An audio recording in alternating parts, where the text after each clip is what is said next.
third escape. So there's 4 in total. We'll whack number 4 on Tuesday. We don't want to over cram with too much technique. So the game changes, right? Once I have twisting arm control of the gift wrap, option from here is, if I'm not pushing, Crippy gets his hand inside, and then when he smears that off, elbow tucked, I'll probably go to mount. Okay. Option 2, let's turn this way, bro. So we're here. Once he brings his hand inside, I don't want him doing that escape. Just put it there, bro. So I'll be pulling it, I'll be pushing, sorry. And now his arm's stuck. So if he tries to remove his head, it's difficult. But now he's going to bring his elbows back to his body, straighten his legs. I'll be morphing around him. And now I'll move the team mount. Just turn this way, bro. Notice the way he's unwound the gift wrap that's on the bottom. And he's going to take advantage of that space. Now if I'm down here and his elbow doesn't reach, he's just going to have to butt scoop down and get his elbow in there. So now he moves his hip this way, and when he moves his hips back, he brings that shin in, and then he'll grab that. So it's all about now, some of you were having difficulty turning the face. He's going to elevate my leg for me to put my hands on the mat, and then he can push me away to create space, and he comes in, and now he's into single leg X. And then you can play the game from there. The game changes when they make the Chimera trap. So whether I'm here, I start to push, doesn't matter if it's hands inside or not, but the next goal for me is now to find my own wrist. So I have the Chimera trap with head control. If Crippy tries to do, why can he not do the escape number 2? Why can he not go belly down and unwind it? Because I have the underhook. If he tries to bring his right elbow to his body, I can keep that out. So if he goes for it and his elbows aren't tucked, go bro, I immediately can put in the second hook, and now I can start to dig for the rear naked. So it's knowing, doing the right escape at the right time. So if he has the Chimera trap with your head inside, let's take a look at that. So we're here.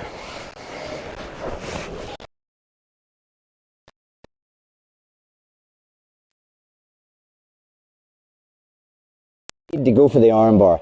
He will bring his elbow out from behind my head, and now he doesn't want me getting my elbow to the mat.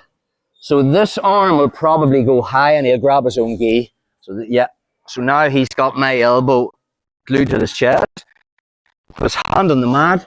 If he doesn't put his hand on the mat, I can move my head away and get my elbow to the mat. Does that make sense? So from there, his hand will go on the mat, and that'll act as a brace to stop my head from moving. Okay, he can swing his leg over my head, and now he has the arm bar.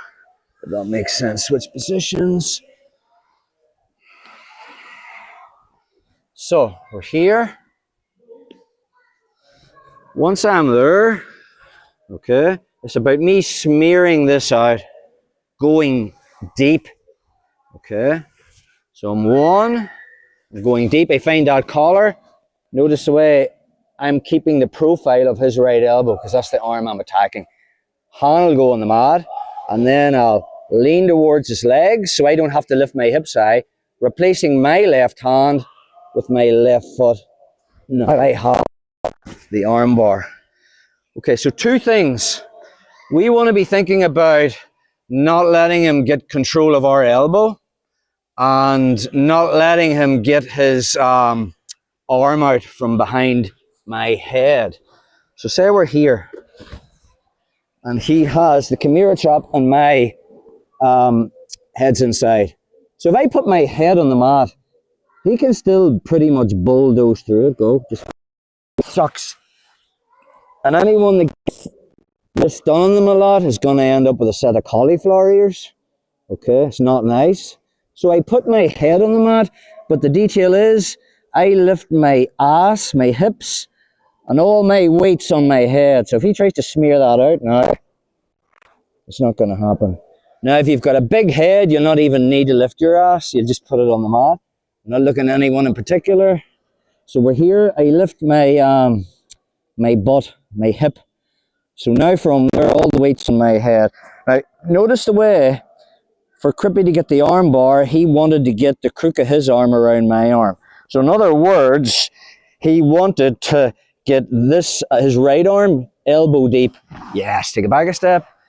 So the minute I put my head on the mat and lift my hips, my second hand grabs his wrist. Okay? So now from this position, he's going to try and go for the arm bar.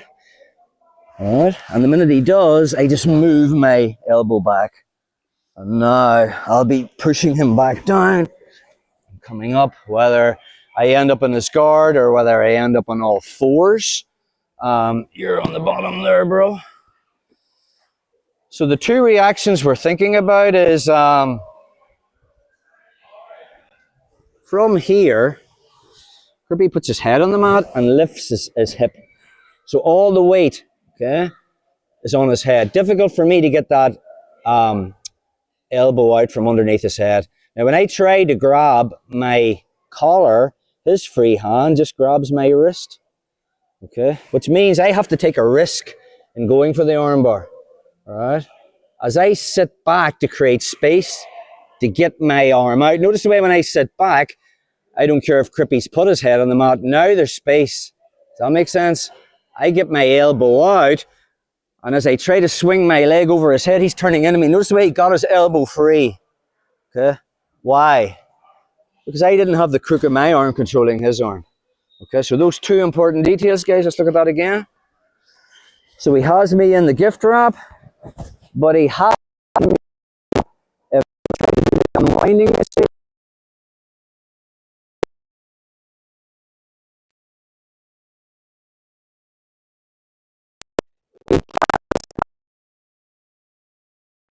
Get his arm out free and I do this, he has to sit back. But from here, I don't want to get into control of this elbow, so my hand just grabs that wrist. Now when he sits back, space opens up. As he tries to swing his leg over, I've already got my elbow back. And now from there, I'll end up inside his guard. Okay, so let's...